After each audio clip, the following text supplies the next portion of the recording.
Pertama gini, bicara mengenai kebijakan dasar penanaman modal. Ini di Undang-Undang 25 2007 ya, Pak. Saya ini bukan orang hukum. Cuman kalau saya kemana-mana bicaranya harus hukum. Karena apa? Ayat 3 pasal 3 pasal 1 ayat 3 Undang-Undang Dasar 45. Negara kita adalah negara hukum gitu ya. Jadi nanti seperti seperti misalnya Pak Pulungan mengusulkan sesuatu, mohon punya payung hukum bicaranya. Sehingga mari kita elaborasi ke situ. Jadi mari kita pahami dulu bicara mengenai kebijakan dasar penanaman modal. Pasal 4 ayat 1. Pemerintah menetapkan kebijakan dasar penanaman modal untuk mendorong terciptanya iklim usaha nasional yang kondusif bagi penanaman modal untuk penguatan daya saing perekonomian nasional. Mohon dicatat ya Pak, ini undang-undang. Dia bisa dielaborasi, diterjemahkan, mari lihat PP-nya, mari lihat Perpresnya gitu ya. Tapi kalau kita mengartikan yang lain, mohon jangan dulu. Atau Bapak bilang ada undang-undang lain bicara begini Pak, gimana kalau kita tambahkan? Boleh. Atau ini undang-undang ini ada yang lebih leg spesialis Pak, yang ini nggak berlaku, kita pakai yang lebih spesialis lagi. Oke gitu ya. Gitu ya. Jadi B, mempercepat peningkatan penanaman modal. Ini tujuan Pak. Kalau saya baca ini tujuan. A dan B, mendorong terciptanya iklim usaha nasional yang kondusif bagi penanaman modal untuk penguatan daya saing perekonomian nasional, dan B, mempercepat peningkatan penanaman modal. Ini tujuan. Jadi kalau Bapak Ibu bicara kebijakan dasar penanaman modal, artinya ini adalah tujuannya ini untuk ini. Artinya dalam menetapkan kebijakan dasar sebagaimana dimaksud pada ayat 1, pemerintah memberi perlakuan yang sama bagi penanaman modal dalam negeri dan asing dengan tetap memperhatikan kepentingan nasional. Yang A, yang B, menjamin kepastian hukum, kepastian berusaha, dan keamanan berusaha bagi penanaman modal sejak proses pengurusan perizinan sampai dengan berakhirnya kegiatan penanaman modal sesuai dengan ketentuan peraturan perundang-undangan. Berarti bisa dielaborasi lagi oleh PP, oleh Perpres gitu ya. Lalu membuka kesempatan bagi perkembangan dan memberikan perlindungan kepada usaha mikro, kecil, menengah, dan koperasi. Ada 3 arahnya, Pak, di ayat 2. Arahnya 3. Sehingga kalau kemudian kita membuat RUPM, arahnya ke sini. Diarahkan ke arah sini. Sebagai sumber source-nya tuh ini. Kemudian tujuannya ke sini. Yang ini 2. Setelah kita merumuskan arah-arah tadi dalam rangka kita masukkan ke dalam proses-prosesnya itu, dalam RUPM, dalam proses-proses kebijakan itu, kemudian menghasilkan ini, iklim usaha nasional menjadi kondusif, realisasi investasi menjadi tercapai, terjadi peningkatan. 2 tujuannya. Oke. Kenapa saya bicara begitu? Karena ada pasal 3, karena ada ayat 3. Kebijakan dasar sebagaimana dimaksud pada ayat 1 dan 2 diwujudkan dalam bentuk RUPM. Udah kunci udah. Kalau gitu RUPM, mari kita lihat RUPM dengan source-nya adalah yang ayat 2, ayat 2 ini ABC, yaitu atau memberi perlakuan sama. Gimana RUPM memberi perlakuan sama? Gimana RUPM source kebijakannya menjamin kepastian hukum? Bagaimana RUPM source-nya membuka kesempatan bagi perkembangan usaha mikro kecil menengah? Jangan dilupakan nih usaha mikro kecil menengah. Itu kemudian dengan tujuan mencapai ini. A dan B, ayat 1 dan 2. Akhirnya nanti tercapai realisasi yang meningkat, iklim investasi menjadi kondusif. Nah, jadi sekarang kita harus melakukan apa dalam RUPM menjadi clear kan? Yes, gitu. Artinya kita sudah tahu artinya untuk itu. Nah, sekarang saya coba rumuskan nih. Saya coba ini, Pak. Jangan khawatir, Pak. Saya coba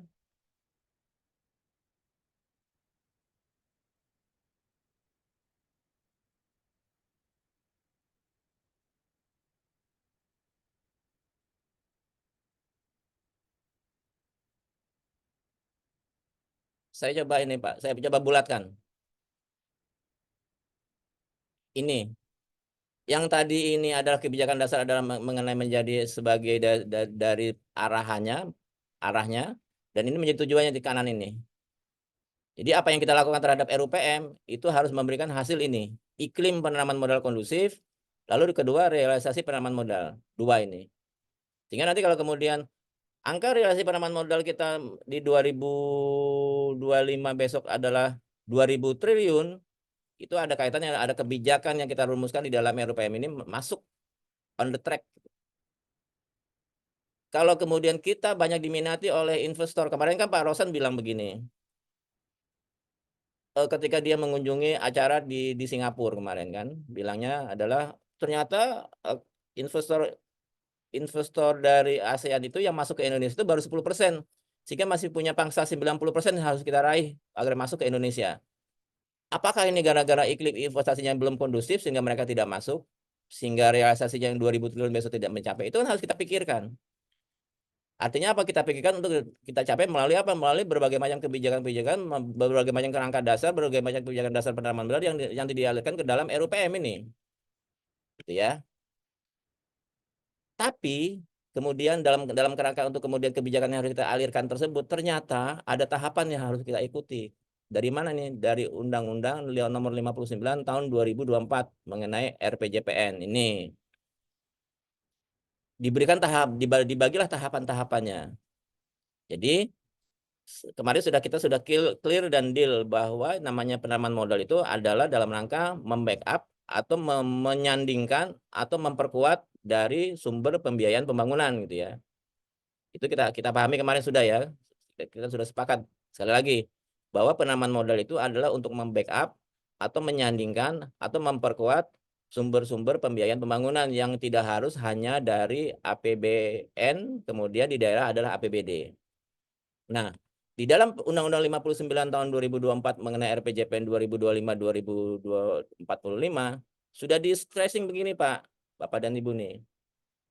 Bagaimana ketika bicara tahap 1 penguatan fondasi transformasi di dalam mohon ini saya bikin ini ketika kemarin belum dijadikan undang-undang.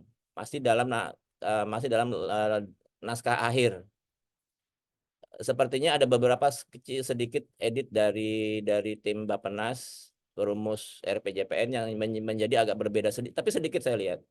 Jadi mohon yang ini kesini ini adalah RPJPN tersebut yang saya sarikan sebelum diundang-undangkan menjadi Undang-Undang Nomor 59 Tahun 2024.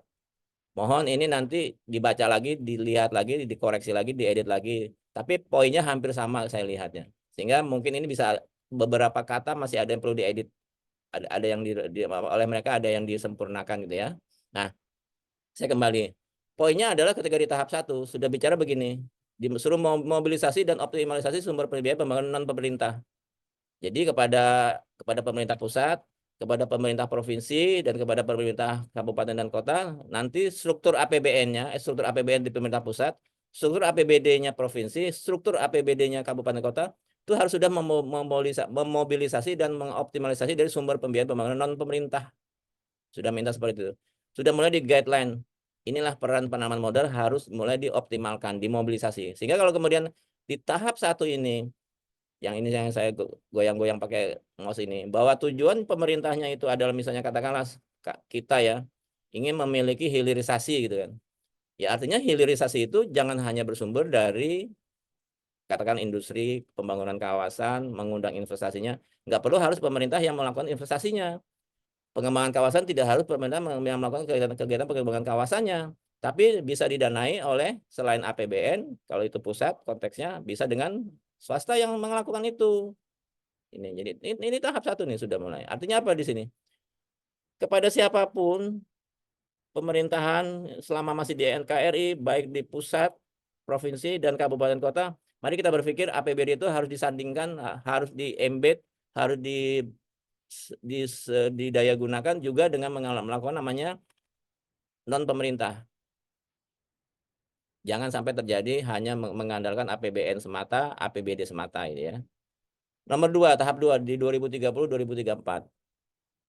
Optimalisasi pengembangan sumber pembiayaan pembangunan non pemerintah sudah dioptimalisasi mintanya.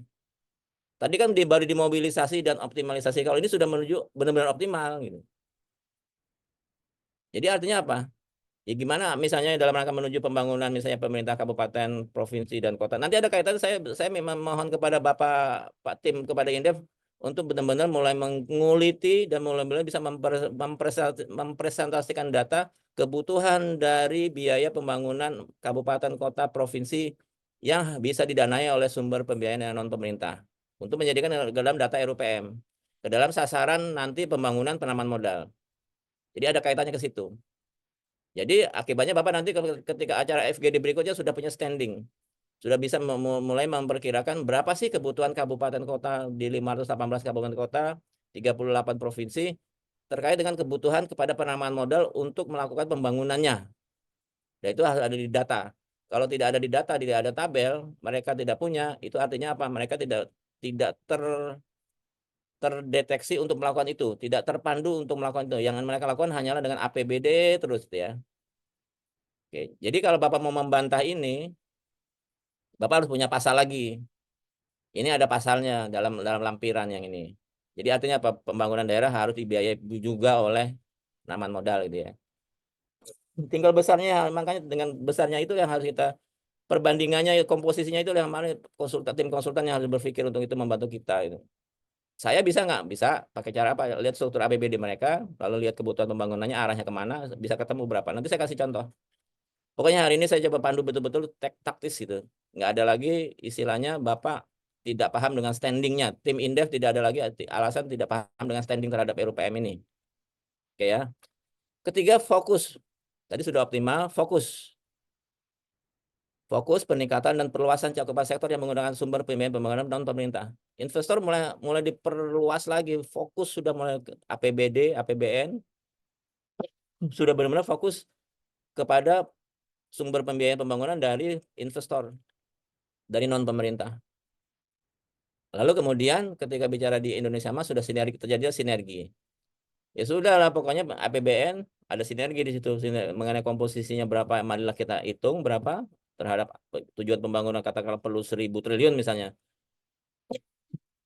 Kebutuhan pembangunan DKI Jakarta perlu 1.000 triliun misalnya.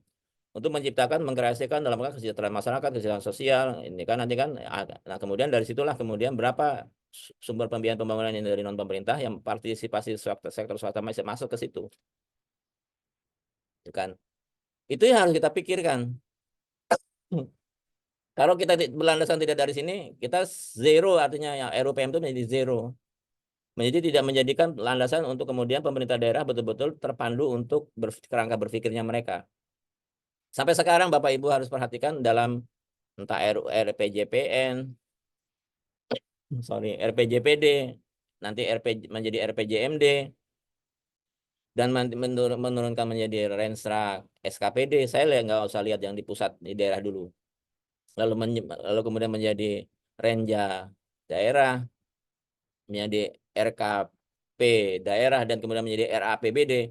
Semuanya hanya mengandalkan dari pusat dana, entah dana transfer gitu kan. Nggak ada yang kemudian di dalam pembangunan mereka tertuang bahwa di situ adalah peran swasta sehingga bisa meminimalisir posisi sumber pembiayaan yang dari APBN. Karena APBD kan itu dari APBN semua kan. Jadi ini mulai berpikir kita. Dengan catatan berpikirnya pun menjadi ditambah karena ada RPJPN dengan jelas pula mulai memenuhi ketentuan bahwa ini 1, 2, 3, 4, 5, 6, 7 tahapan pembangunan di setiap tahap ini, setiap tahap ini, setiap tahap ini, setiap tahap ini, yang masing-masing kemudian mempunyai sub-sub lagi, sub tahap ini. Artinya apa? RUPM gimana meng-create dari sub tahap ini, tapi kemudian investasi bisa masuk ke situ. Contoh di sini.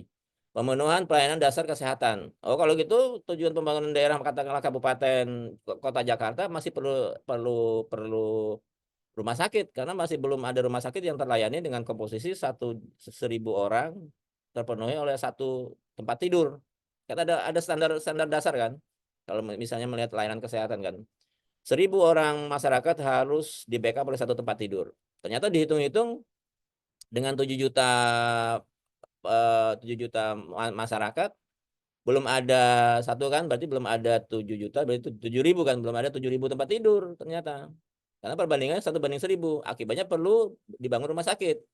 Pilihannya di sini adalah membangun adalah RSUD, kalau memang kan dikelola pemerintah dengan APBD kan, puskesmas atau yang suka di bawah posyandu, yang suka di bawah pohon itu kan, posyandu.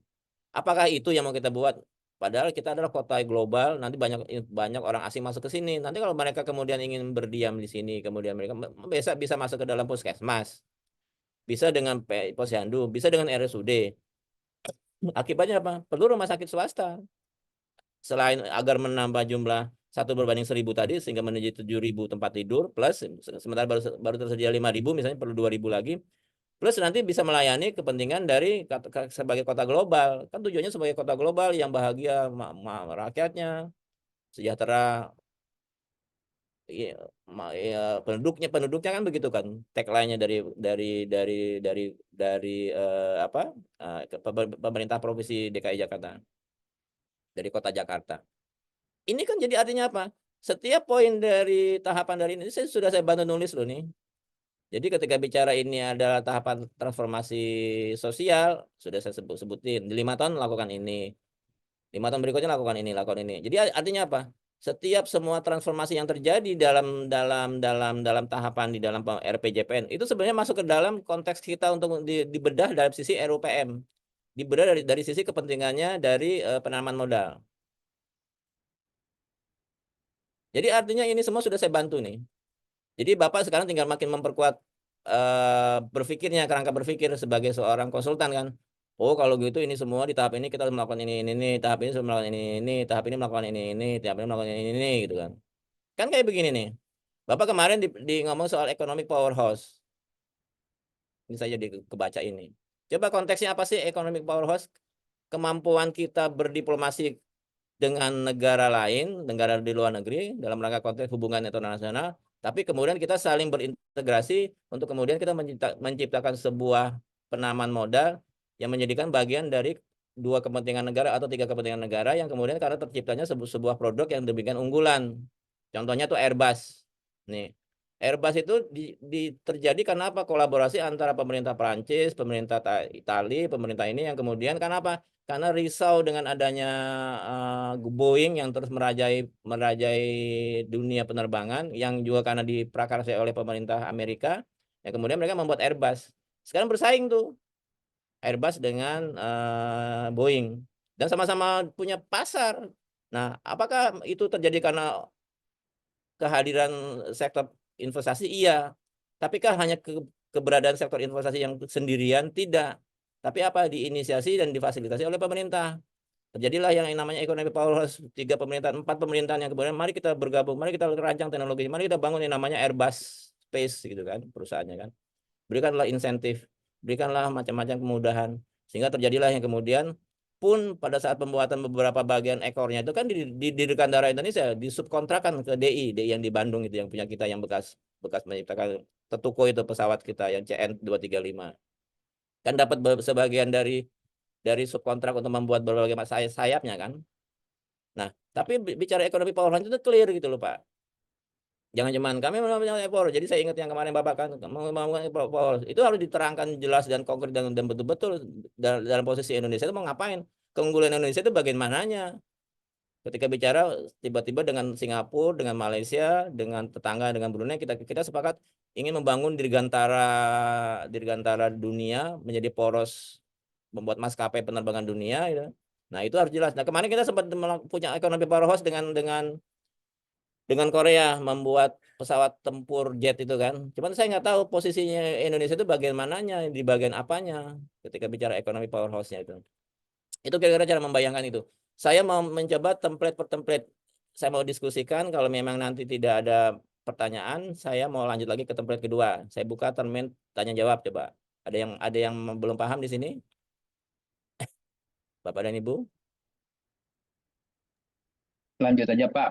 Lanjut. Oke. Lalu kemudian saya tutup di sini akibatnya karena sebelumnya sudah kita pahami nih kan, ini adalah RPJPN semuanya, RPJPN dengan tahap per tahap. Saya sudah urai, saya sudah bantu baca. Walaupun yang saya baca itu adalah sebelum disahkan menjadi undang-undang, menjadi Undang-Undang Nomor 59, tapi insya Allah tidak banyak yang berubah. Tapi mohon dikritisi untuk dicoba untuk disandingkan dengan undang-undangnya yang sudah jadi itu, yang sudah disahkan. Oke ya. Mari kita bahas lagi. Ketika kemudian kita sepakat membuat perencanaannya, lalu kemudian apa saja harus dibuat konteks perencanaannya.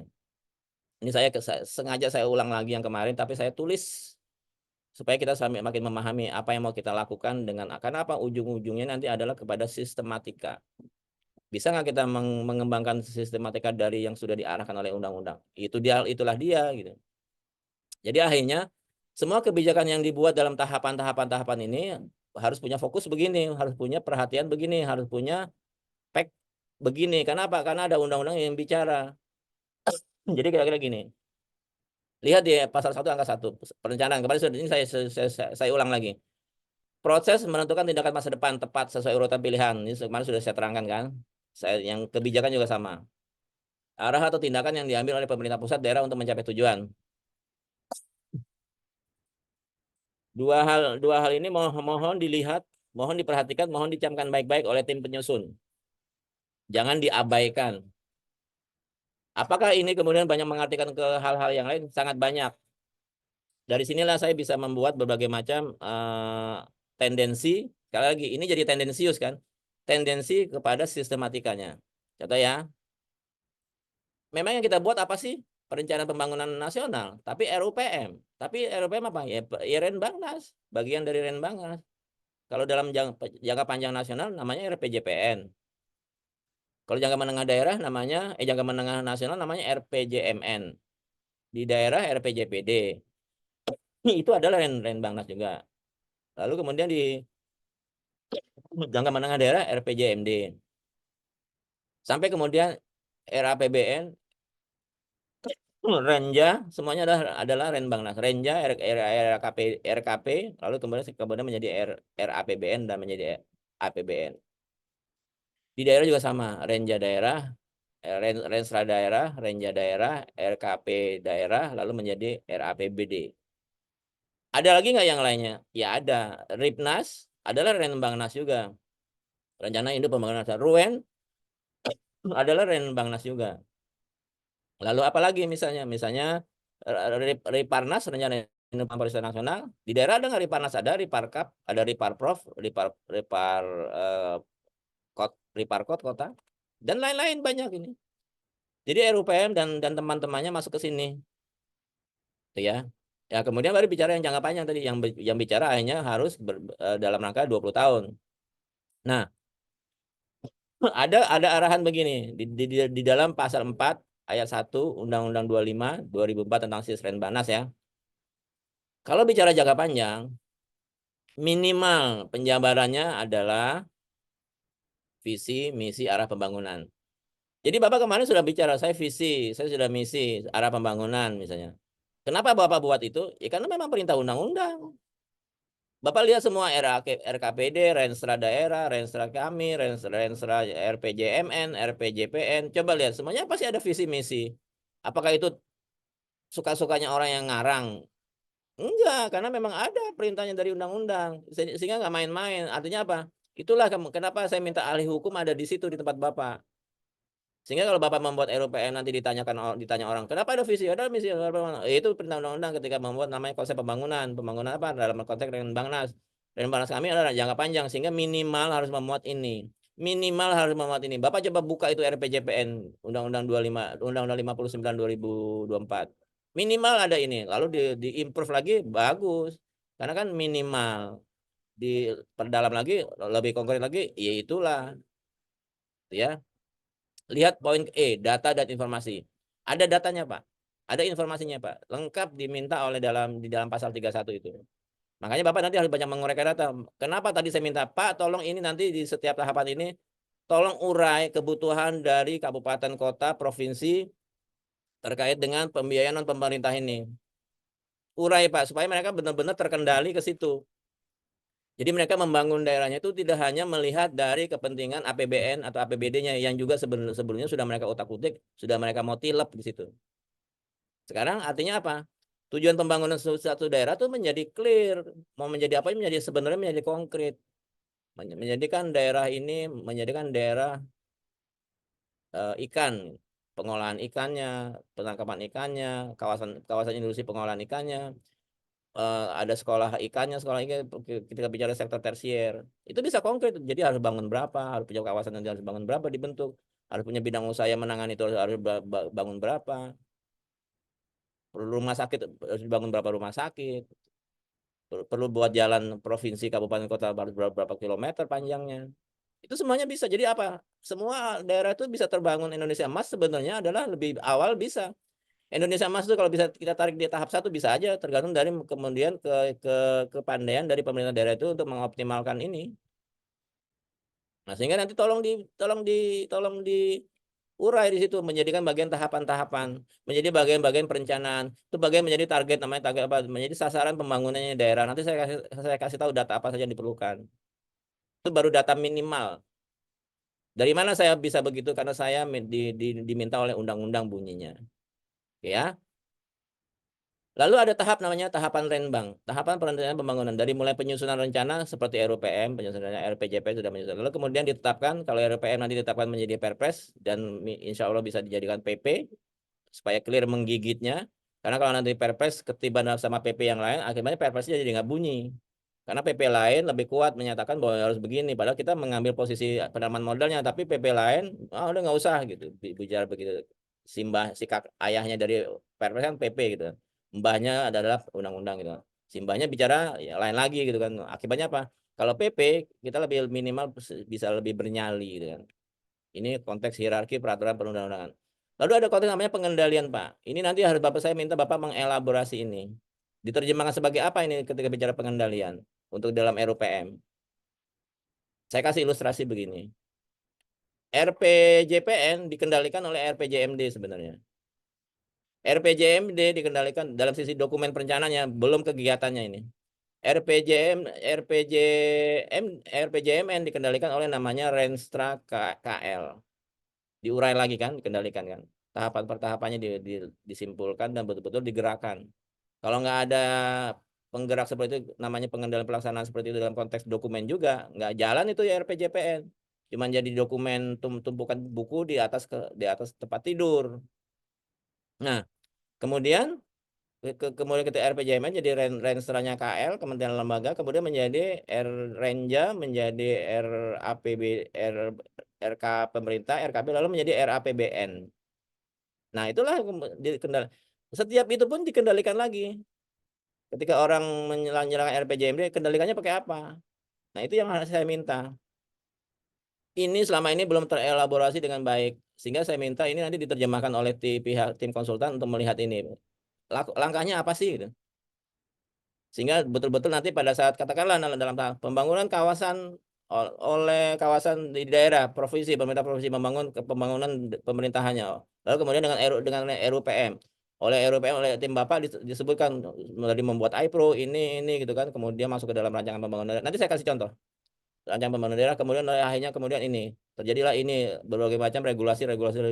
Untuk semua tercipta seperti itu dikendalikan dengan cara apa? Supaya betul-betul clear pada saat nanti pelaksanaan pada saat RPJMD-nya si gubernur, bupati, wali kota yang bersangkutan itu RUPM itu betul-betul dilaksanakan perintahnya. Pengendalian. Jadi pengendalian itu dalam kondisi di dalam proses langkahnya ya Pak.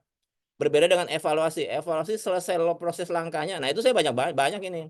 Seperti misalnya membuat membuat dari tim BPKP, ngaudit, dari ini evaluasi dari pelaksanaan ini macam-macam. Tapi ketika di sini banyak orang yang kemudian tidak melaksanakan, sehingga akibatnya apa? Bapak lihat RPJMD-nya presiden, RPJMN-nya presiden itu kalau mau kita mengimpeach presiden itu harusnya dari RPJMD dong. Apa sih yang menjadi targetnya? Itu tidak semuanya terrealisasi. Mungkin kalau hitung-hitungan saya baru setengahnya. Nanti saya kasih ilustrasi deh. Setelah Bapak saya kasih ilustrasi, jangan-jangan bukan setengahnya. RPJMN-nya Pak Presiden ini, Pak Jokowi ini, jangan-jangan cuma 20% jalan. Bisa terjadi seperti itu kenapa? Karena tidak ada proses pengendalian pelaksanaan perencanaan yang jelas clear di situ. Hanya oleh misalnya langsung angkat yang sifatnya korektif, Jaksaan, KPK, BPKP, BPK gitu kan. Kemudian di dalam timnya di internal ada ada SPIP, inspektorat gitu. Ada lagi yang lainnya di sub. Ya ini belum jalan ini. Mohon salah lagi kepada tim pihak ketiga mohon diuraikan lebih detail sehingga pada saat nanti pelaksanaannya betul-betul RPJPN ini ketika bicara menjadi panduan dari RPJMD provinsi kabupaten kota dan juga panduan dari kami dari kita nasional itu betul-betul bisa terlaksana sehingga tidak miss semuanya. Kita sudah capek-capek mikir, langkahnya sudah kita tetapkan sesuai dengan perencanaan, definisi perencanaan, kebijakannya juga sudah kita tetapkan, ternyata nggak jalan. Cuman jadi itu yang kemarin kalau nggak salah Bu Eva malah bilang begini, RUPM yang lama itu yang mau daur ulang itu kan hanya di copy paste sama daerah diganti aja, RUPM nasional menjadi RUPM provinsi, RUPM kabupaten, yang isinya normatif. Jadi semuanya omong kosong sebenarnya. Selama 20 tahun kemarin ke belakang itu omong kosong kita bicara RUPM, pengembangan penanaman modal di nasional itu omong kosong sebenarnya. Kalau kita mau kritis betul-betul ya. Jangan sampai terjadi lagi seperti itu, mari kita pahami ini. Itu. Lalu kemudian coba pendekatannya proses perencanaan Sis Renbanas, pendekatan dari perumusan RUPM ini bisa politik, bisa teknokratik, bisa partisipasi, bisa top down, bisa bottom up. Kemarin ada pertanyaan, ini top down nggak? Bottom up juga boleh. Ada pilihan banyak. Jadi Bapak Ibu sekarang sudah mulai clear melihat seorang bertanya gitu, terserah gitu kan. Terserah saya hari ini mau bottom up kok, mau top down kok gitu. Terserah saya misalnya gitu. Karena itu dimungkinkan.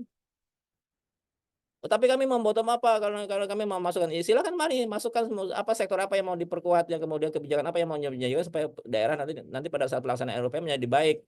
Ini nih oke, kami catat itu. Jadi artinya jangan ada dikotomi, jangan ada perdebatan soal ini. Semuanya bisa masuk ke sini ketika kita bicara proses perencanaan sistem Bangnas. Jadi kita nggak kaku gitu. Sehingga gini, misalnya caranya dengan partisipatif atau bottom up lah gitu. Ada orang daerah, kami pengennya begini begini begini begini gitu. Atau dari partisipatif pimpinan BKPM tiba-tiba jawab, RUPM itu lagi begini begini begini. Oke, kami catat dulu. Tapi nanti kami lihat pasalnya yang mengatakan seperti itu enggak. Kalau enggak, mohon itu kami abaikan gitu. Jadi jangan gara-gara ini pun juga kemudian kita setiap orang ngomong kita kumpulin, setiap orang minta kita kumpulin, akhirnya RUPM itu malah menjadi nggak jelas. Jadi akhirnya kembali lagi, marilah kembalikan lagi ini semuanya kepada peraturan ketentuan peraturan perundang-undangan. Maka bolak-balik saya bilang ada tim hukumnya enggak? Tolong banyak bicara orang hukumnya gitu. Itu ya. Nah, dari sinilah saya sudah ketemu sistematika penulisannya, Pak. Ini standar minimal dari pembicaraan kita ini. Dari semua tahapan yang tadi terurai, yang ketutupan biru ini sudah terurai, sudah terurai ini, yang ketutupan ini. Lalu Bapak mohon lihat, pun sudah punya ini, saya exercise Pak, silakan diperkuat, silakan diganti jika Bapak merasa oh ini nggak cocok nih. Misalnya gini, tahap 1 penguatan fondasi transformasi, tolong cek lagi dengan Undang-Undang 509 2024 ya Pak, tahap 1. Saya melihatnya gara-gara tahap 1 bicara seperti ini penguatannya, berarti saya melihatnya penanaman modal itu harus kita jadikan dulu sebagai benar-benar sumber pemahamannya untuk pendukung sumber pembangunan di tahap ini. Gimana caranya menyadarkan pemerintahan pusat, provinsi, kabupaten, kota betul-betul mengalokasikan penanaman modal sebagai mendukung kegiatan pembangunan di nasional, provinsi, kabupaten, dan kota. Makanya saya pakai ini. Masuk akal nggak ya? Ya silakan diperdebat. Ini kan saya cuman bantuin aja gitu. Bapak mau pakai ini silakan, Bapak mau enggak juga nggak masalah gitu. Tapi dari mana saya mendapatkan ini? Dari membaca semuanya, dari membaca persoalan. Kalau istilahnya itu belanja belanja masalah. Yang belanja masalah dari mana sih? Dari sini semua. Dari tahapan yang ketutupan ini. Yang tahap keduanya yang ini ketutupan ini juga ada di sini belanjanya. Nah, kemudian akibatnya apa? Di tahap kedua baru bisa bicara. Kalau sudah semua sumber-sumber dari sini juga dimobilisasi kan. Dari sini kemudian sudah masuk, fokus pemerintah itu sudah mulai mengadop penanaman modal untuk pembiayaan pembangunan mereka, untuk sebagai masuk ke dalam kegiatan pembangunan mereka, untuk menjadi tujuan pembangunan mereka juga. Artinya kita sudah mulai tahap 2 nih. Kita harus memberikan nilai tambah, bahwa penanaman modal itu nilai tambah terhadap pembangunan bangsa. Kenapa sudah terjadi di sini? Naik di tahap 2 nih, mudah-mudahan menjadi betul-betul daerah menjadi maju. Kenapa? Karena ada efek dari penanaman modal, memberikan value added gitu loh. Dari mana saya bisa tulisan ini? Saya baca semuanya. Oh, saya koreksi Pak, salah Pak ini. Silakan aja. Saya udah bantuin loh nih. Artinya demikian. Artinya apa? Bapak silakan mengimprove, silakan. Bapak silakan koreksi, silakan saya lepas kepada Bapak. Jadi artinya pertaruhan saya kepada Pak Deputi sekarang menjadi clear gitu. Sudah Pak, sudah saya terangkan detail dan jelas. Kalau sampai nanti kemudian tidak bisa juga diterjemahkan oleh tim Indef, saya cuma bisa bilang kepada Pak Deputi, kebangetan Pak. Kayak lalu kemudian tahap ketiga, ketika bicara ekspansi global sudah mulai ekspor terjadi, outward investment terjadi, misalnya ya, sesuai dengan tahapan yang dibangun di sini ya, di dalam yang ketutupan biru ini. Akibatnya apa? Penanaman modal itu sebagai pemerkuat jati diri bangsa pada tataran internasional. Tuh, gitu kan ini saya kasih nih anunya nih clue-cluenya silakan diperdebatkan, saya seneng banget diperdebatkan, tapi sudah punya standing gitu loh. Kayak saya ini sekarang nih bicara dengan Bapak nih, saya punya standing kan, silakan kita berdebat tapi fokus gitu loh. Nah, kemudian nanti juga Bapak dengan FGD berikutnya sudah tinggal berapa kali lagi saya nggak tahu, sudah dengan clear lah semua dengan standingnya, sehingga walaupun hanya sekali FGD pun sudah jadi. Tanpa FGD pun sudah jadi sebenarnya ini kalau saya sih ngelihatnya. Nah, terakhirnya adalah di tahap keempat. Indonesia emas, ya berarti penanaman modal adalah sebagai keunggulan bersaing bangsa. Saya ambil contohnya ketika bicara Boeing tadi. Boeing tadi sekarang dengan Airbus, oh sekarang sudah Airbus itu sudah menjadi favoritnya dunia maskapai penerbangan. Orang sudah mengalihkan lagi. Semua maskapai penerbangan perusahaan itu sudah tidak lagi berkiblat kepada Boeing sekarang, tapi kepada Airbus. Nah, sekarang kita kita mau sepakat nih kalau gitu untuk pasar untuk traffic airline di Asia Pasifik kita yang pegang yuk. Ekonomi powerhouse nih, negara-negara ASEAN bersepakat, yuk kita bangun namanya maskapai penerbangan, nah, sehingga betul-betul kita bersaing. Atau dalam rangka mengungguli NASA Amerika, dalam rangka mengungguli dalam dengan apa? Dengan Cina, yuk ASEAN kita bikin space Space Corporation misalnya gitu kan, seperti NASA, seperti yang di negara. Nanti kita bisa menguasai dengan satelit-satelitnya di dunia. Jangan hanya kita menjadikan objeknya negara-negara lain yang lebih maju dulu seperti itu. Itu saja. Atau kemudian kita negara-negara ASEAN kita membangun ekonomi powerhouse nih, membangun yang namanya nuklir sebagai power, sumber tenaga di ASEAN ini. Kan begitu sebagai power source di ASEAN itu. Kan sebagai keunggulan bangsa bersaing. Tapi diperkuat dari sini dulu. Mundur lagi ke sini, diperkuat dari sini. Silakan, saya punya standing, silakan diperdebatkan, silakan disempurnakan. Saya nggak ada masalah soal ini. Karena soal seperti ini semuanya tergantung dari kita, daya nalar dan daya kritis kita saja. Saya sampai begini kenapa? Karena saya merasa sayang dengan negara saya sampai 20 tahun ke depan. Kalau kita salah mengurainya, nanti yang salahnya dosanya di kita yang sebagai tim perumus, terutama Bu Eva. Sian kan Bu Eva banyak dosanya nanti kan. Nah, akibatnya punya sistematika penulisannya seperti ini. Dengan basis-basis dengan batasan-batasan di undang-undang apa? Kalau gitu, menulisnya RUPM itu visi misi, strategi arahnya, perlakuan sama, kepastian hukumnya seperti apa, SDM penanganannya apa, infrastrukturnya apa. Kenapa ada SDM-nya? Karena di dalam transformasi sosial atau masuk dalam transformasi ekonomi gitu. Ada infrastruktur penanaman modal, kita bicara penanaman modal sebagai sebuah ekosistem, nggak bisa sendiri-sendiri. Ini kenapa? Misalnya tadi menciptakan ekonomi powerhouse sebagai maskapai penerbangan, kita juga ingin ingin melawan Boeing dan Airbus. Sepakat. Ya, sebagai ekosistem. Akibatnya kita bagi-bagi tugas. Siapa yang bagian pengampu untuk industri ekornya, siapa mengampu untuk industri apa sayapnya, siapa engine-nya, siapa ini begitu antara negara tadi sepakat. Kalau Airbus sepertinya dia punya mesinnya masih pakai mesinnya Rolls-Royce dia kalau tidak salah ya, saya seingat saya. Artinya masih tergantung pada Amerika. Mereka sepaham itu. Karena Airbus belum memiliki teknologi untuk itu, belum belum ekonomis mereka kalau bikin. Tapi itulah ekonomi powerhouse seperti itu, saling berkolaborasi untuk menyediakan satu objek yang jelas, clear gitu.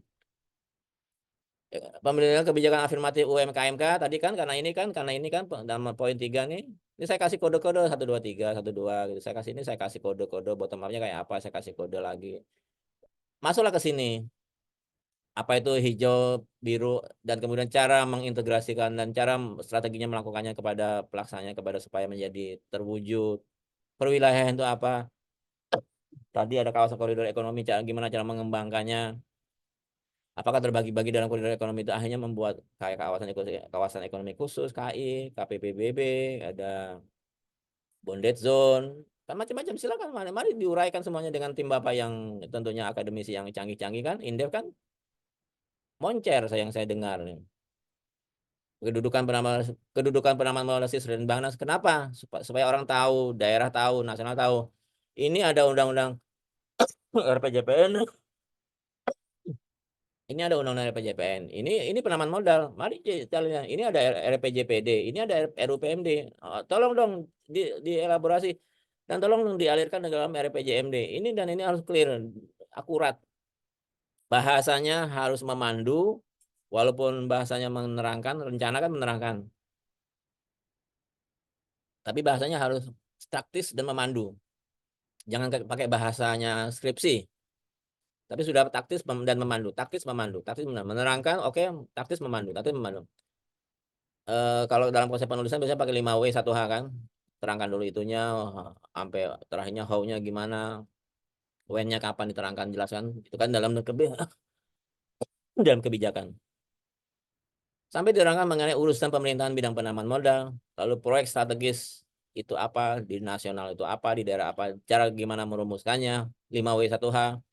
iPro itu apa, 5W, lalu mengintegrasikan sebagai proyek strategis daerah, gimana memformulasikannya, kemudian masuk ke dalam Sisrenbangdanya gimana, dan lain-lain. Silakan.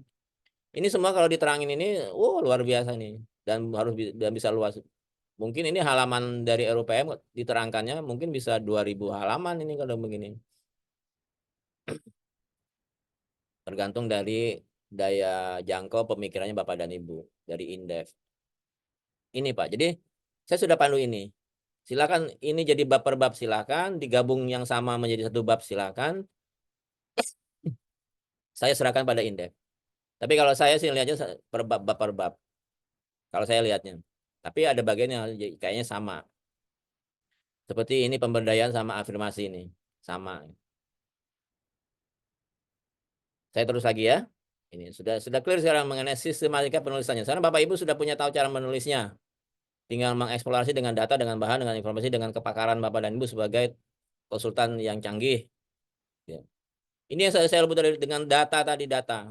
Dapat lagi kan ini saya pakai lagi nih sebagai background. Akhirnya kita harus punya data ini. Dalam rangka apa? Dalam rangka sasaran pembangunannya jadi jelas, jadi clear sebagaimana definisi tadi. Tentang data, tentang kebijakan, tentang perencanaan. Data dan informasi tadi kan di pasal 31 kalau tidak salah kan. Nah, ini nilai penanaman modal, apakah hanya realisasi, Pak? Ya, enggak lagi. Sekarang malah punya kebutuhan penanaman modalnya apa? Tidak hanya realisasi. Nanti kalau Bapak Ibu mau mengeksplorasi cara menghitung realisasi, Bapak Ibu saya kasih tahu. Dan Bapak Ibu akan tertawa terbahak-bahak. Ternyata nggak nyambung. Kalau kemarin Bu siapa tuh bilang? Bu siapa yang wanita itu? Dari Indef kemarin? Bu, kok nggak ada yang bantuin saya sini? Bu siapa? Yang mana nih Pak? Yang kemarin dari Indef? Bu siapa? Direktur? Iya, Bu siapa? Bu Esa? Yang kemarin nanya ke saya? Bu Esa, Bu Esa. Bu Esa? Ya. Kemarin nanya, saya ekonom Pak, saya tertarik dengan RUPM, saya sangat pengen membantu sebagai ekonom, saya ingin limpahkan kalau bahasa lainnya ya, karena kan saya lupa ngomongnya ya. Saya sebagai ekonom, saya punya idealisme, saya ingin membantu RUPM betul-betul jelas dan strategis, sehingga betul-betul bisa membantu pembangunan dalam rangka penanaman modal. Oke ya, saya pakai kata-kata pembangunan, kenapa? Kenapa nggak pengembangan? Karena tadi Renbangnas, karena undang-undang bilangnya pembangunan, tapi pembangunan dalam konteks yang lain ini dalam rangka penanaman modal. Sehingga ini bahasa ini menjadi baku saya nih. Jadi sasaran, kenapa kan bisa boleh aja, saya rubah Pak jadi sasaran pengembangan. Ya enggak, ini kita bicara Sisrenbangnas, namanya Renbang, ini semuanya bicara pembangunan. Sisrenbangnas bicara pembangunan secara makro dan berbagai macam elemen. Kalau kita pembangunannya penanaman modal, kalau orang perindustrian bikin ini RUPin harusnya pembangunan industri. Jadi kita tuh punya pakem sekarang ini. Jadi Bapak jangan, jadi kalau mau ada orang mengkritik ini, ya nggak ada masalah kita terangin. Tapi kalau orang pakai pakai bahasa yang lain, hati-hati. Kan bisa aja pengembangan aja Pak. Pengembangan apalagi silakan, tapi kan nggak bisa begitu juga. Ini kan bahasa hukum jadinya. Ada di undang-undang gitu ya. Jadi hati-hati. Sekali lagi, kebutuhan penanaman modal. kita tahu penanaman modal adalah sumber pembiayaan pembangunan. Sekarang harus kita memberikan estimasi kepada pemerintah daerah, kabupaten kota di masing-masing di 518 kabupaten kota adalah kebutuhannya dia tuh harus untuk ini supaya mencapai tingkat pembangunan seperti ini tuh berapa. Itu harus dicari, dikasih tahu Pak daerah. Kalau enggak mereka akan sampai kapanpun mereka nggak peduli. Akibatnya mereka hanya ngutak-ngutik dari APBN, APBD, yang dari APBN juga. Transfer daerah dia utak-utik aja. Nah, ini rumit nggak? Ya rumit-rumit, ngeri-ngeri sedap. Kenapa? Sedapnya adalah bisa membantu mereka, betul-betul pengendalian juga, pengendalian rencana tadi jadi bisa jalan. Kedua, mereka jadi clear sasaran pembangunannya. Bisa nggak? Bisa banget. Nanti saya kasih ilustrasi nanti. Dari sinilah ketahuan, dari kabupaten kota provinsi itu ketahuanlah berapa kebutuhan. Nah, ini agak ini nih. Saya nerangin ini bisa agak lama nih. Jadi kira-kira gini. Kalau kita melihat PDB ya, pertumbuhan ekonomi nasional, itu kan dari kumpulan dari PDB atas dasar harga berlaku dan atas dasar harga tetap. Kalau harga berlaku itu PDRB, dari PDRB harga berlaku dikumpulin, jadi PDRB provinsi harga berlaku nih ya, lalu menjadi PDRB nasional, jadi PDB, tidak lagi jadi PDRB, jadi PDB. Nanti kalau Bapak Ibu bertanya akan saya urai detail sehingga Bapak Ibu menjadi tertawa melihat pertumbuhan ekonomi kita sebenarnya. Tapi ya inilah data, inilah angka-angka gitu kan. Sama juga ketika bicara realisasi investasi, kalau Bapak Ibu ngerti detail cara merumuskannya, Bapak Ibu kan ketawa gitu. Sehingga kita sekarang harus punya nyali untuk memperbaiki ini gitu. Saya lanjut lagi. Jadi PDB nasional itu adalah kumpulan dari PDRB provinsi. Bapak Ibu sepakat ya, kalau itu tolong dikoreksi, bukan Pak gitu ya. PDRB provinsi itu menjadikan PDB ya, 38 provinsi itu dikumpulin menjadi menjadi PDB nasional. PDRB provinsi itu merupakan kumpulan dari PDRB kabupaten kota yang di bawahnya. Gitu ya. Entah yang ADHK, entah yang harga konstan, sama aja dia hanya kumpulan. Jadi apa? Jadi kalau mau melihat berapakah PDRB-nya provinsi, ya lihat di contoh Sumatera Utara, ada 33 kabupaten kota. Ya, jumlahkan aja masing-masing kabupaten kota berapa PDRB-nya di tahun yang bersangkutan gitu. Dihitung atas dasar harga berlaku. Atas dasar harga konstan di tahun 2010. Nah, artinya itu dipekan. Pergeseran dari harga konstan di 2010 tadi dihitung 2023 berapa, 2024 berapa. Dapatlah masing-masing komponennya adalah pertumbuhan ekonomi di tahun itu. Gitu kan? Gak ada yang nyela berarti oke ya. Sehingga kemudian kalau ini bisa begitu nggak kebutuhan investasi penanaman modal? Apakah kebutuhan penanaman modal untuk pembangunan kabupaten kota di dalam sumut yang 33 tadi menjadikan refleksi dari atau akumulasi dari pertumbuhan penanaman modal di sebagai provinsi? Jawabannya enggak. Beda. Karena apa? APBD-nya provinsi bukan jadi uraian dari APBD-nya kabupaten kota di dalam provinsi itu. Beda jika bicara dengan PDRB provinsi, uraian dari PDRB kabupaten kota itu. Nah, akibatnya apa? Ngeri-ngeri sedap kan? Bapak harus punya menghitung provinsinya sendiri, menghitung 33 kabupaten kotanya di dalam provinsi itu sendiri. Jadilah namanya PDRB masing-masing, PDRB tingkat level kabupaten kota, PDRB tingkat level di provinsi. Dan APBN juga sendiri lagi, nasional pusat. Sementara dalam struktur PDB atau itu adalah kumpulan dari PDRB provinsi. Struktur dari PDRB provinsi adalah kumpulan dari kabupaten di bawahnya. Nah, ini kan seru ini. Jadi akibatnya sekarang orang bisa mulai berpikir begini. Kenapa antara realisasi dengan kebutuhan investasi menjadi tidak ada kaitannya dengan tenaga kerja? Itu nanti orang ketawa dan orang akan menjadi iya pantesan ya gitu. Kenapa pertumbuhan ekonomi di Jawa, pertumbuhan investasi tinggi di Jawa tidak ada kaitannya dengan kemiskinan, dengan tenaga kerja. Disitulah kita terangkan. Sehingga standingnya orang akan bisa ketawa. Sehingga orang makin cara menghitungnya salah, makin nggak jelas apa yang dilakukannya terkait dengan cara mengentaskan kemiskinan, cara mengentaskan pengangguran, tingkat pengangguran terbuka, cara mengurangi pertumbuhan ekonomi akan menjadi kelihatan di sini. Nah inilah saya minta tolong. Kalau saya sih bisa aja gampang kalau saya. Cuman kan saya harus minta kalau kata Bu Eva jangan harus orang indef gitu. Karena kan sudah dibantu kita kalau saya dibatasi sama Bu Eva. Tapi saya harus mempek pola pikirnya Bapak supaya clear dan benar. Kalau Bapak punya hal yang lain di luar itu dan ternyata Bapak mau mengkritik saya dengan senang hati. Kenapa? Tidak ada yang saya pikirkan itu selalu benar. Yang benar itu hanya milik Allah kan? Tapi harus berdebat dulu dengan saya. Gitu kan. Terus ini sampai kemudian indeks kapasitas fiskal daerah, presiden berusaha, rasio integrasi layanan. Nanti dilihat berapa yang sudah masing-masing di kabupaten kota provinsi sudah mengintegrasikan. Katakan ada 100 perizinan. 100 presiden dan non presiden yang menjadi tanggung jawabnya kabupaten kota provinsi. Sudah yang diintegrasikan pelayanan satu itu berapa? Dihitung, Pak. Semuanya masuk terus. Dan ini adalah kebutuhan dari yang tadi yang ditutupi oleh ini. Karena di sini ada rasio pelayanan publik dari di tahap berapa saya lupa di sini. Sehingga kita harus bisa memberikan semuanya seperti ini. Rasio sebaran penanaman modal kawasan timur Indonesia, kawasan barat Indonesia, kawasan ekonomi ke Jawa, berapa perbandingannya? Berapa targetnya sampai ke 2035? Idealnya. Lihat dari RPJPN berbunyi maunya seperti apa? Seperti apa? Kita bisa embedkan. Kita bisa sinergikan dengan konteks bahwa sudah mulai optimalisasi di sini. Sudah sinergi, sudah pakai swasta yang berkolaborasi. Artinya apa? Dengan adanya sinergi swasta harusnya kita bisa semuanya bisa 50-50 semuanya gitu loh. Jangan sampai selama ini kan kalau kita lihat di timur kan hanya sampai 7, sekian dari share dari PDRB-nya KE eh, Indonesia Timur hanya 77% dari share nasional.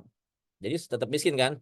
Tapi dengan adanya ini kita tingkatkan sumber pembiayaan ini kan bisa kita 50-50 semuanya. Artinya apa? Pertumbuhan PDRB-nya dan pertumbuhan ekonominya di semua pulau bisa rata nggak? Bisa aja, terserah kita. Nanti kalau Bapak bertanya lebih lanjut akan saya terangkan cara menghitung PDRB. Cuma kan saya jangan nyeletus dulu nanti kan nggak didengerin lagi kan. Ini yang terjadi dengan mekanisme perencanaan pembangunan kita, ya. Yang Bapak harus cari adalah yang di sini, yang dua ini. Selama ini sudah terjadi seperti ini. Struktur APBN gimana sih ini pajak ini kan hibah gitu kan masuk ke dalam APBN state budget APBN dialirkan ke dalam pemerintahan daerah dari APBD. Kemudian apakah pemerintah selama ini sudah melakukan namanya pendanaan non pemerintah dengan investasi? Sudah. Tapi mana ya dalam konteks yang mau kita bahas dalam undang-undang penanaman modal hanya ini dua. Ini bisa nggak? Nggak. Kenapa ini rata-rata masuk ke dalam langkah mereka sendiri yang tidak ada kaitannya dengan tujuan pembangunannya. Misalnya gini, walaupun secara makro masuk, misalnya gini, dalam rangka meningkatkan kesejahteraan masyarakat di Maluku, kemudian di Papua, kemudian APBD-nya dibuatlah namanya membuat berbagai macam rumah sakit gitu. Tiba-tiba ada yang CSR dari dari dari dari apa namanya yang terkenal tuh dari di perusahaan tambang ini, perusahaan tambang yang dari Amerika, kemudian membuat rumah sakit yang dikelola oleh mereka, CSR, diberikan pada masyarakat boleh aja masuk sebagai tujuan pembangunan, tapi soal pendanaannya tidak, karena mereka sendiri langsung dari kasnya mereka, dari kasnya PT Freeport gitu ya. Ini juga demikian. Jadi ini kasuistis. Misalnya dana keagamaan datanglah dari misalnya kemarin Paus kemarin datang, kemudian tiba-tiba ya sudah kami dari Vatikan kami ingin membuat lagi gereja katedral yang lain lagi di sebelah sini, nanti dana dari Paus itu. Ya silakan saja ini. Tapi yang masuk ke dalam fokus ke dalam kerangka pembangunan nasional provinsi maupun kabupaten kota hanya dua ini. Hanya dua ini. Kerjasama pemerintah dengan badan usaha dan pendanaan badan usaha. Dan itulah harus kita elaborasi dan kita harus terjemahkan dan berapa porsinya, ya. Nah, ini yang saya sebut ini. Ini coba saya bulutin lagi nih. Ada dua mekanisme gara-gara dari sini ya. Ada dua mekanisme. Itu private finance initiative swasta publik, ada dua. Non private finance initiative APBN atau APBD, ada dua saat ini dan berlaku terus dengan RPJPN itu berlaku juga ini sudah. Gak ada lagi peraturan perundang-undang yang dibuat, yang kira-kira akan dirumuskan. Sekarang tinggal membuat porsinya antara pendanaan dari PFI dan non PFI. Kalau sudah porsi pendanaan termasuk dua-duanya, itu bisa seperti ini penggelembungannya APBD-nya. APBD saya bicara daerah nih. Karena apa? Ada unsur APPFI. Tapi yang terjadi sekarang adalah ini di daerah. Karena hanya menggantungkan dari APBD, yang dari APBD pun dari APBN. Padahal banyak porsi PFI investor yang sudah melirik daerah, tapi daerahnya tidak pernah merumuskan menjadi sebagai bagian untuk pembangunannya mereka. Akibatnya terjadilah ini. Hanya ini. Artinya ini. Bapak Ibu lihat di komposisi dari pendanaan dari APBD. Ketika bicara investasi hanya dua, di PAD sama di belanja modal. Itu pun tidak menjadikan cipta kerja. Apakah dari sumber APBD itu bisa menciptakan cipta kerja? Enggak ada ini. Coba belanja modal, belanja tanah, belanja peralatan mesin. Dari mana cipta kerja terjadi? Cipta kerja. Saya ambil sederhana saja ya, cipta kerja. Setiap setiap tetesan biaya pembangunan itu bisa memberikan nuansa bagi terciptanya lapangan kerja gitu. Coba apa ini? Sekali lagi, investasi yang dalam struktur pembelanjaan daerah itu hanya dua dari sini. Tapi ketika bicara kemudian menjadikan cipta kerja, nonsen semuanya bisa terjadi. Akibatnya apa? Dari mulai Undang-Undang Cipta Kerja diterbitkan dan sampai sekarang 2020 sudah 4 tahun. Nggak ada yang namanya tetesan dari APBD maupun APBN menciptakan lapangan kerja. Dan besok kita hitung. Dan besok kita berikan ilustrasi. Dan besok kita jadikan sebagai bagian dari perencanaan strateginya pembangunan daerah dan nasional harus seperti ini. Jadi, dan ini sudah tidak ada yang peduli. Sekarang pedulinya IKN, pedulinya pada demo, gimana menurunkan presiden, pedulinya sekarang gimana caranya memunaslupkan partai supaya partainya ganti orang. Gitu. Ini sudah nggak ada peduli lagi. Nah, RUPM nanti akan bernyali untuk membuktikan itu. Gitu ya Pak. Nah, yang terjadi sekarang saya kasih ilustrasi. Sudah, apakah untuk melakukan PFI dan non PFI sebenarnya sudah dipayungi oleh hukum, sangat sudah. Ada Perpres 16 yang tentang RUPM, ada Perpres 38 tentang KPBU, ada Perpres 16 2000 tentang pengadaan barang dan jasa. Kalau pakai APBD, pakainya ini Pak. Perpres ini. Silakan pengadaan barang dan jasa. Tapi sifatnya apa? Pakai APBN atau APBD. Tapi kalau pakai yang PFI ini pakainya ini dua. Kalau PFI-nya adalah pengelolaan terhadap barang milik negara atau barang milik daerah, pakainya ini, Perpres 38. Silakan dilelang. Dalam rangka memberikan sebagai perusahaan pengelolanya. Misalnya ada lahannya kemudian nganggur, pengen dijadiin RSUD. Ya sudah, jadikanlah namanya KPBU. Lelanglah kepada siapa perusahaan dari perusahaan yang jago sebagai bidang usahanya rumah sakit. Mereka menang, mereka akan membangun rumah sakit itu, mereka dapat konsesi untuk setelah dia bangun rumah sakit mereka dapat konsesi untuk melayani rumah sakit itu, kemudian sampai balik modal baru kemudian diserahkan kepada pemerintah lainnya lagi yang pemilik lahan, pemilik barang milik negara atau barang milik daerah, provinsi maupun kabupaten kota. Ini kaitannya dengan aset milik daerah atau aset milik nasional. Sehingga PJPK-nya juga tergantung dari pemilik asetnya juga. Dalam rangka apa? Dalam rangka mengoptimalkan penggunaan aset itu untuk kegiatan pelayanan kepada masyarakat. Apa saja? Ya, ada jalan ini, ada pengelolaan air limbah, EBTK, ada lengkap di sini.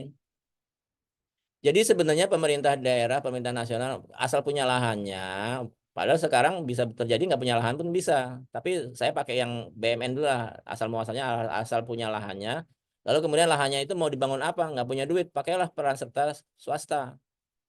Ini untuk dijadikan apa? Ini sebagai kawasan fasilitas olahraga, mau menjadikan sebagai mau bikin lapangan olahraga seperti JIS, Jakarta International Stadium misalnya itu. Kan bisa begini. Nggak apa yang penting ada lahannya. Nanti dikelola oleh swasta, balik modal kasih kembalikan lagi kepada pemerintah. Dan atau ini tanahnya milik masyarakat, tapi kemudian ditetapkan lokasi tanah milik masyarakat itu sebagai proyek strategis daerahnya, karena harus membangun stadion, akibatnya masyarakat nanti ganti untungkan, digusur, diganti untungkan. Tanahnya untuk dibeli oleh si investornya untuk kemudian dibangunlah proyek yang sesuai dengan perencanaan dari dalam RUPM nih, dalam perencanaan dari daerahnya itu, provinsi, kabupaten maupun kotanya, maupun nasionalnya. Misalnya Kementerian Menpora ingin membangun stadion termegah di dunia melampaui dari yang punya Juventus, punya punya apa siapa gitu kan. Ya silakan bangun mau di mana stadion sepak bola. Lahannya lahan milik BUMN lagi bilang barang milik negara. Ya silakan. Nggak punya duitnya, nggak punya APBN, ya silakan dengan KPBU. Berebut orang. Apalagi kan proyek strategisnya nasional. Kan seperti kereta api Wus itu.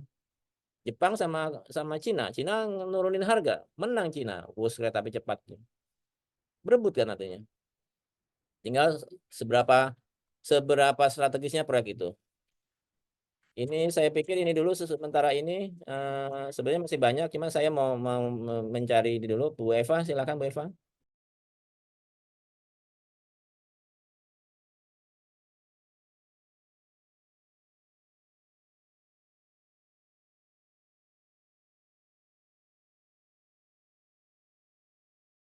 Sampai seberapa jauh kemudian daerah bisa maju tanpa ada peran serta masyarakat atau investor untuk ke situ. Punya berapa RPJPD-nya, punya berapa APBD-nya, saya bilang gitu. Lalu APBD-nya kemarin pakai buat apa? Pakai buat belanja pegawai, betulin jalan, renovasi RSUD, habis buat itu. Kalaupun kemudian ada dinas perindustriannya, paling hanya namanya bikin FGD, hanya yang sifatnya non fisik, bikin FGD, bikin apalagi sosialisasi, diseminasi, nggak membuat sesuatu yang konkret yang sifatnya dengan misalnya kada dinas perindustrian, bikinlah kawasan industri misalnya gitu, nggak akan ada di daerah seperti itu. Nah kemudian kemudian seperti apa kemudian oleh Inmen Negeri itu mengacunya, ya disuruh begini, diberikan ruang optimal bagi pembangunan daerah sesuai dengan karakteristiknya, jadi silakan bereksplorasi gitu. Tapi sekali lagi ketika dibantu oleh pihak ketiga dari lembaga pendidikan pun nggak masuk juga teori ini, konsep ini, perintah ini nggak masuk, padahal ini instruksi loh. Yang melanggar instruksi tadi Bu Siti Hadijah tuh. Instruksi adalah perintah pimpinan kepada bawahannya. Jika melanggar itu bisa dipecat kan, bisa dimakzulkan karena melanggar karena Pak instruksinya sudah dipayung hukum menjadi Inmen-Dagri. Kepada siapa? Kepada bupati, kepala daerah, gubernur, dan kepada DPRD-nya yang masih di bawahnya Pak Bupati. Oke ya, jadi saya masuk ke sini ya. Nah, sekarang masuk ke Kutai Timur. Masuk kepada apa saja dia kawasan. Saya dengan gampangnya saya bilang waktu mereka ke sini. Satu, untuk industri boleh nggak Kutai Timur? Boleh, saya bilang gitu. Karena masuk dalam namanya Kapet Sasamba tuh Kutai Timur. Masuk ke dalam Ripin untuk Kutai Timur. Jadi silakan mengembangkan kawasan industri. Tapi yang terjadi apa? Kapet itu tidak masuk sekarang yang namanya MBTK, Malai Batusta itu kawasan ekonomi itu tidak berkembang sekarang. Kenapa? Padahal itu adalah strategis dalam konteks nasional, itu harus dibangun misalnya gitu kan ya. Kemudian masuk ke dalam misalnya wilayah pembangunan destinasi pariwisata nasional. Masuk namanya KPPN Bontang dan Sangkulirang di sekitarnya. Kutai Timur itu. Kembangkan pariwisata, ada 83 bidang usaha di situ. Harusnya masuk ke dalam RPJPD-nya 2025, 2045. Kembangkan per termin, per tahap mestinya. Termasuk dengan KPET ini. Lalu kemudian kita bicara apakah itu masuk dari kawasan budidaya Pak? Masuk, saya bilang itu.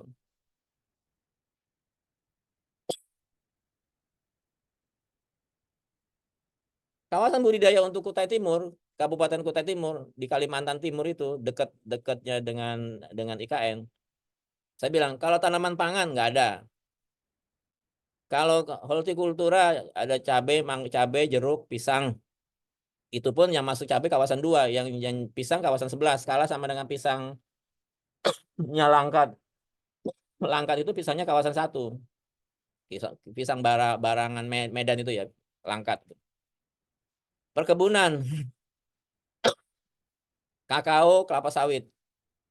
Jadi hati-hati. Semua daerah yang mengklaim dirinya unggul, ingin mengembangkan sektor daerahnya, tolong dilihat. Pak, saya unggul di kelapa sawit, Pak. Cek kawasan berapa dia. Kalau kawasan 1, oke. Mari kita kembangkan. Tapi ada kawasan sebelah, berarti kelapa sawitnya nggak unggul. Siapa sih daerah-daerah yang kawasannya unggul? Contohnya adalah di Aceh, kawasan 1, Riau, kelapa sawitnya kawasan 1, Kalimantan, kawasan 1 rata-rata kelapa sawitnya. Di luar itu rata-rata kawasannya jelek. Ada Banten kemarin ke sini memaksa ingin mengembangkan kelapa sawit, saya bilang nggak usah. Kenapa? Kalau dipaksa bahwa itu tidak masuk ke dalam kawasan prioritas kami 1, itu tidak strategis jadinya. Tapi Pak ada investor yang ingin mengembangkan itu silahkan. Berarti dia tidak mengembangkan sektor strategis buat daerahnya, silahkan dia mengembangkan atas kepentingan pribadinya dalam rangka bisnis usahanya, ya nggak masalah. Sepanjang lokasinya memang masuk akal secara tata ruang nggak apa-apa. Tapi yang kita bicara adalah pemerintah sekarang harus berbicara strategis. Ketika bicara strategis harus membangun apa? Masuk ke dalam RPJPD. Ketika bicara RPJPD, mari kita tuangkan, lalu kita mulai hitung berapa kebutuhan investasi yang strategi itu masuk ke dalam RPJPD, sehingga ketahuanlah kebutuhan investasinya dia per kabupaten, per desa, malah tadi kan Pak Jelitang, per desa, per kabupaten, per provinsi, dan beda-beda. Dan nanti secara nasional kami juga punya. Kalau secara nasional gampang, nanti saya sudah punya datanya. Itu biasanya masuk ke dalam PSN. Oke ya Pak, jadi ini. Sapi pun juga, sapi peternakan, sapi perah, kerbau, kambing, masuk ke dalam sapi potong saja, itu pun kawasan 3. Lalu dengan membaca ini, berarti yang harus dikembangkan daerah apa? Namanya kawasan agrobisnis, lalu kawasan pariwisata kabupaten, lalu kemudian kawasan industrinya. Oleh karena itu perlu dibuatkan apa? Mari kita bahas lagi. Ini seperti tadi. Nanti saya ajarin Pak cara membentuk PDRB Pak. Saya clear. Nah, kemarin Pak Eko juga sudah bagus kan? Apakah yang isu wilayah dan sarpras di wilayah paparan kepada Pak Eko? Tapi saya ketawa, lalu mau ngapain gitu? Mau kepada Pak Eko kemarin kan paparan Pak Eko kan? Pertumbuhan belum berkembang di luar Jawa. Ya lalu ngapain? Produktivitas perkotaan rendah akibat desain. Ya ngapain? Kalau bicara ke daerah investasi ngapain? Ini saya jawab Pak. Yang menjadi paparan kemarin Pak Eko sebenarnya sudah saya paparkan berbulan-bulan yang lalu kepada daerah. Bicara kesenjangan pembangunan sarpas antar wilayah, lalu yang ngapain kita? Itulah investasi kita bisa masuk. Pengembangan namanya koridor ekonomi gitu kan. Masih tingginya permasalahan pertanahan. Ya ngapain? Nanti saya jawab Pak ini semuanya. Dengan cara apa? Masukkan ke dalam RUPM Bapak nanti.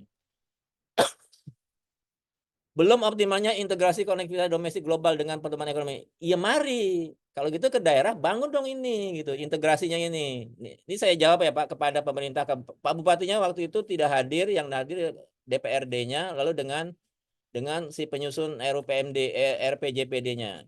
Ini saya jawab begini Pak. Saya simpel aja langsung nih.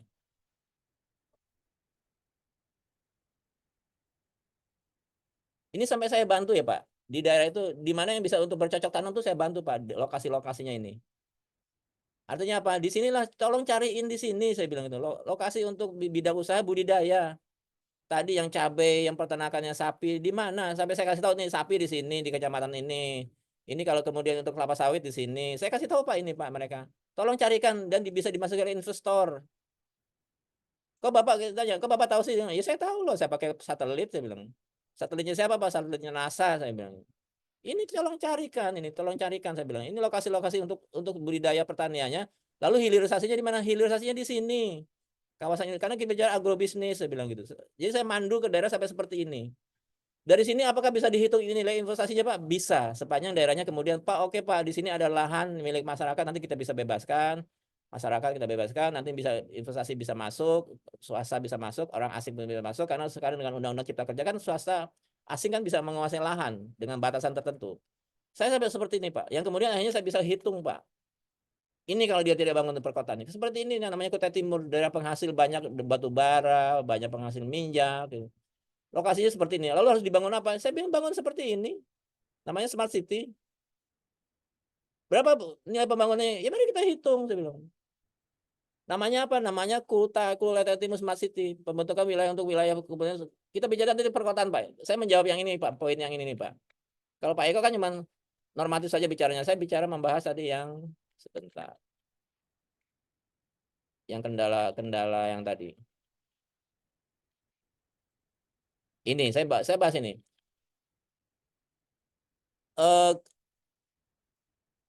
Sarpras senjang kan, senjang. Kemudian desa masih belum terbangun. Perkotaan masih rendah karena masih suasana kotanya masih belum terbangun. Risiko bencana masih dibangun. Makanya lihatlah, buatlah perkotaan baru. Saya jawab semua Pak ini poin-poin ini saya jawab. Kalau Pak Eko kemarin kan cuma ada ini, ada ini, ada ini. Kalau saya dari daerah-daerah datang, masukkan ke dalam RPJPD ini saya bilang.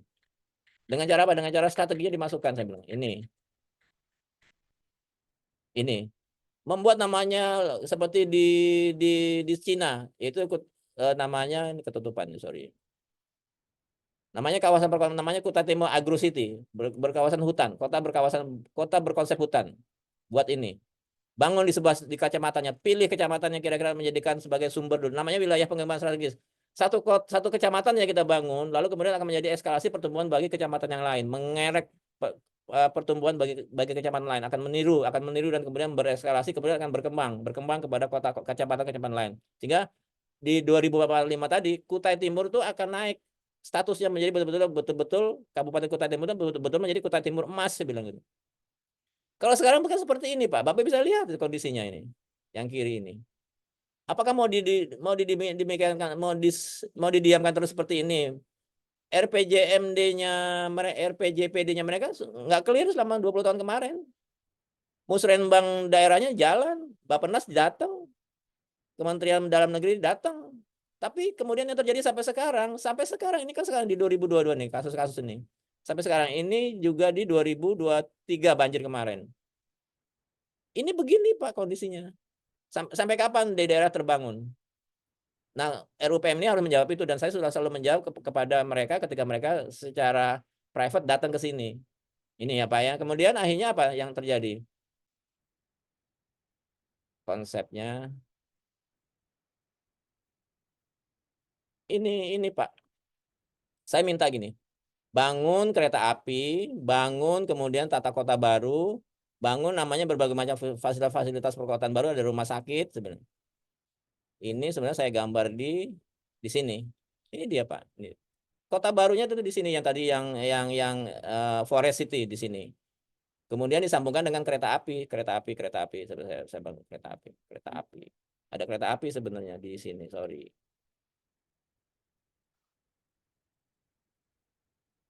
Ini Pak.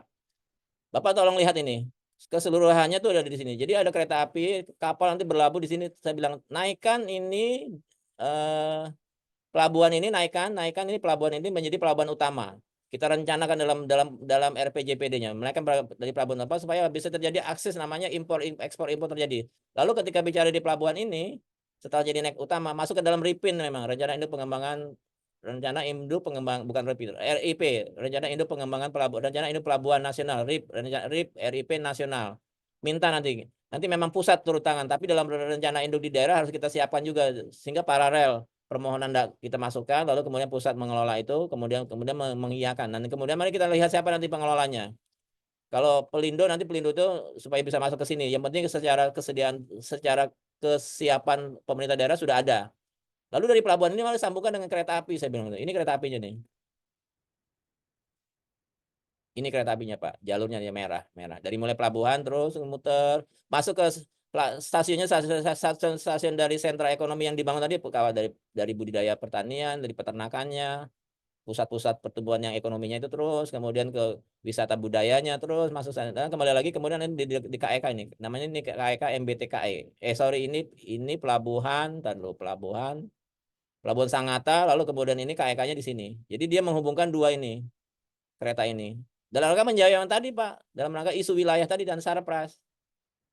Apakah ini di dalam RPJPD mereka ada? Nggak ada. Saya minta masukan.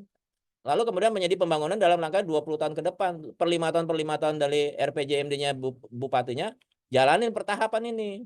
Sehingga ini bisa menjadi masuk ke dalam jangka panjangnya, iya. Insya Allah nanti jangka panjangnya terciptalah seperti ini sudah terjalin namanya integrasi multimoda dari mulai antara pelabuhan dengan kereta api tersambung semuanya. Bapak Ibu sekarang datang ke Kutai Timur. Saya sih belum pernah datang, cuman ngelihat gambarnya saya lihat miris. Padahal dia banyak menghasilkan banyak berbagai macam sumber-sumber alam di situ. Tapi menjadi kewenangan nasional. Nah sekarang bagaimana menghitung kebutuhan investasi? Ya ini dihitung Pak. Kalau Bapak ketemu dengan orang balai kereta api nih. Kalau gitu balai kereta api per kilometer mereka punya hitungannya, Pak. Ini berapa kilometer ke sini nih? Tinggal tarik nih dengan satelit ini tinggal tarik nih berapa kilometer nih. Set gitu kan. Satelit ketemukan JIS. Oh 60 kilometer, Pak. Oke, 60 kilometer. Hitung-hitungannya kereta api itu per kilometer ada kalau orang balai kereta api itu di daerah tuh miliknya Kementerian Dirjen Kereta Api itu sudah bisa tahu kami ingin membangun kereta api 60 km. Oh, gampang, per kilometer sekian, Pak. Sama juga orang ingin membangun gedung kan. Saya ingin membangun gedung dengan luas sekian square meter. Oh, gampang, per square meternya sekian, Pak, sekarang. 200 juta misalnya gitu. Itu semuanya bisa, Pak. Demikian juga ketika luas-luasnya lahannya itu bisa dihitung kira-kira berapa untuk estimasi untuk pendekatan. Tapi akibatnya bisa ketahuan. Estimasi kebutuhan investasi untuk biaya pembangunannya si Kutai Timur. Nah, lalu kemudian langkahnya dia apa, Pak? Ini nanti tolong menjadi inspirasi dan kepada bapak-bapak dan ibu-ibu. Ini kira-kira begini. Ini bisa jadi tahapan masukan tadi di sistematika penulisan.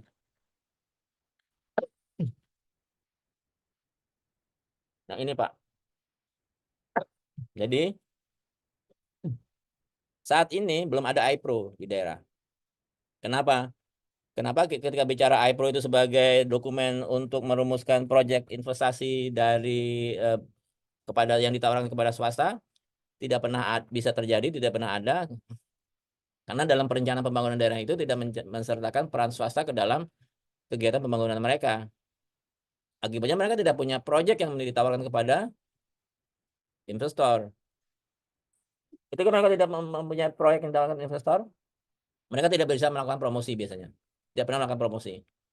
Padahal jelas-jelas sasaran cipta kerja itu pertumbuhan ekonomi, tingkat kemiskinan, kapasitas fiskal, pemberdayaan UMKM, kemudahan berusaha, itu semuanya ada kaitannya dengan kita bicara proyek strategis daerah yang harus disusun. Peran serta swasta masuk ke dalam rencana pembangunannya mereka. Nah, kalau itu mereka masuk, nanti yang saya sebut tadi, tolong pisahkan, Pak. Mana kebutuhan mereka APBD, non PFY, mana kebutuhan tadi yang sudah saya gambarkan, yang Bapak juga punya anu sendirilah. Oh, kalau untuk ini sih perlu dibangun ini daerah mana? Oh, ini daerah ini adalah kota ini perlunya ini. Bapak harus menghitung estimasi itu. Saya bisa nggak? Saya bisa, Pak. Saya selalu begitu. Makanya Bapak harus lebih bisa lagi karena Bapak konsultan kami, saya dan Bapak adalah ekspertis di situ. Lalu kalau sudah Izin Pak, demikian berarti sudah ada proyek strategis daerah yang keluar dari situ yang jadikan iPro. Jadi kemudian iPro itu disusun, Pak. iPro itu apa sih? Ejawanta visi misinya kepala daerah. Kepala daerah ingin meningkatkan mengintegrasikan antara kebutuhan transportasi masyarakat itu. Akibatnya dibuatlah kereta api. Visi misinya kepala daerah nyampe. Lalu kemudian punya target kan. iPro itu adalah implementasi targetnya dia. Jadi ini sebenarnya punya hal yang populis kalau dia punya proyek strategis daerah. Bapak lihat bupati, wali kota, gubernur yang kemudian tiba-tiba punya proyek strategis daerah yang kemudian sangat seksi dan sangat menghebohkan. Contohnya Pak Asit Baswedan. Punya JIS kan, seksi kan, strategis daerah Jakarta International Stadium diolah jadi politiknya ada, kan seru kan? Tapi kalau yang selama ini di daerah kabupaten kota lainnya masih rata-rata aja. Mereka hanya menghabiskan APBD hanya untuk kepentingan yang sifatnya yang tadi itu belanja pegawai, hanya untuk rehabilitasi ngecat ngecat bangunan, ngecat jalan, hotmix jalan gitu. Habis di situ aja. Nah, lalu kemudian iPro itu apa sih sebenarnya pelaksanaan pembangunan daerah itu sendiri kan dilaksanakan dengan konkret dengan iPro jika proyeknya laku. Lalu iPro itu kalau punya PSD, proyek strategis daerah, berarti iPro apa pelaksanaannya karena diurai dengan rigid menjadi seperti pra FS. Dengan iPro diulas mengenai berapa dari proyek itu. Katakanlah tadi membangun kereta api. Kira-kira berapa tenaga kerja sih yang dipakai?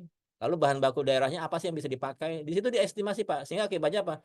Setiap investor yang masuk ke dalam belanja iPro tadi untuk kemudian membangun iPro tadi, dia akan diberi garis merah untuk kemudian betul-betul menggunakan tenaga kerja lokalnya dan bahan baku lokal daerahnya. Dikasih batasan garis merah. Kenapa? Ini proyek yang ditawarkan oleh si kepala daerahnya. Dan di situ dikasih rambu-rambu. Ini membutuhkan tenaga kerjanya. Berarti sekarang kontraktor lokalnya pakai ini ya. Nanti kalau sudah jadi, kan sudah dikelola oleh swasta. Diberikan hak konsesi katakan 20 tahun. Selama 20 tahun pakai SDM kami ini ya. SDM daerah kami ini sebesar ini, jumlah sebesar ini ya gitu. Lalu kemudian di dalam iPro tadi juga ada pemberdayaan kemitraan UMKM yang bisa diancangkan. Oh ini proyek kereta api, berarti nanti membutuhkan ada stasiun. Nah stasiun itu nanti diisi ya oleh UMKM kami dengan gratis ya. Gitu. Sudah mulai bisa dihitung nanti. Akibatnya apa? Pemberdayaan UMKM-nya akan bisa lebih rigid, lebih lebih lebih masif, lebih terstruktur ketika bicara adalah dengan adanya iPro. Kenapa? Proyek strategis daerah. Ini dijawab dengan iPro nanti. Dan mohon dimasukkan ke dalam tadi yang tadi sistematika penulisan tentang iPro dengan proyek strategis daerah. Harus clear di situ. Harus langkahnya apa-apa saja memandu. Kalau perlu ini nanti sesuai dengan Bu Siti Hadijah masuk ke dalam implementasi batasan-batasnya masuk ke dalam biasanya batang tubuh. Bahwa iPro harus ini gitu. Untuk kemudian nanti lihat penerapannya ke dalam lampirannya. Nah, lalu untuk menuju ke sini, tadi yang saya belum regulasi, Pak. Berarti harus mulailah tata ruangnya diberesin daerah itu tata ruangnya. Sudah dapat ketika bicara sektor strategis daerahnya, ketika bicara kereta api contohnya satu misalnya. Kalau misalnya tadi kawasan perkotaan namanya buat RP2P, buat rencana induknya RP2P. Kalau kereta api rencana induk kereta api daerah RIPDA. Kereta api. Ini semuanya masuk ke dalam rencana induk. Kalau enggak, tidak jadi strategis buat daerah. Ketika sudah masuk ke dalam rencana induk dan masuk ke dalam RP, jadi selain untuk menjabarkan dengan dalam RPJPD-nya nanti dia. Dan ini berlaku di kita juga. Kalau kita biasanya masuk ke dalam rencana induknya KL-nya ketika bicara kereta api, lalu masuk ke dalam rencana RPJPN-nya, dan kemudian dijalankan oleh Presiden, masuk ke dalam RPJMN-nya. Presiden nambahin lagi, ini ada Perpres mengenai PSN, tambah lagi. Jadi payung hukumnya jadi banyak, akibatnya proyek-proyek itu menjadi sah dan legal secara hukum, akibatnya masyarakat pun bisa digusur atas dasar itu. Makanya orang pada marah-marah sekarang kan. Oh gini caranya melegalkan masyarakat supaya teraniaya kan begitu kan. Tapi memang itulah caranya. Sepanjang memang proyek itu tidak ada kepentingan dengan keuntungan pribadi. Tapi ketika bicara untuk kepentingan masyarakat ya itu memang konsekuensi pembangunan gitu ya. Jadi kemudian gara-gara ada proyek strategis daerah yang ditetapkan itu baru bisa melahirkan namanya perda insentif yang kemarin dengan Pak dari Kementerian Dalam Negeri yang masih kok ini nggak pernah ada yang buat sih daerah kok musuhnya BKPM ya. Memang BKP saya melihatnya sendiri sampai sekarang tidak ada proyek strategis daerah. Akibatnya rumusan sektor-sektor yang mau diberikan bebas pajak dan retribusi sebagai bagian dari pemberian insentif daerah dan kemudian investasi daerah tidak bisa jelas tertuju kemana. Dan ini masalah besar sampai sekarang. Dan inilah salah satu regulasi. Saya kasih bocoran kepada Bapak, nulisnya tinggal gampang nanti. Jadi akibatnya inilah yang kemudian harus dilakukan adalah kemudian dengan manajemen layanannya. Kalau sudah memang sektor tadi dipromosikan dan masuk ke daerah, proyek strategis daerah tadi, lalu apa manajemen layanan mereka? Diberikan apa? Karpet merahnya caranya gimana? Diterangkan Pak di situ. Ada lagi regulasinya. Dan ini semuanya minimal ini harusnya perda semuanya, perda. Lalu ini dipayungi oleh apa? Oleh RUPM tadi yang akan Bapak. Karena akan Bapak ulas dalam RUPM tadi. Jadi clear Pak. Termasuk IPUR tadi akan diulas dalam RUPM dan cara merumuskannya. Itu kira-kira Bu Eva sementara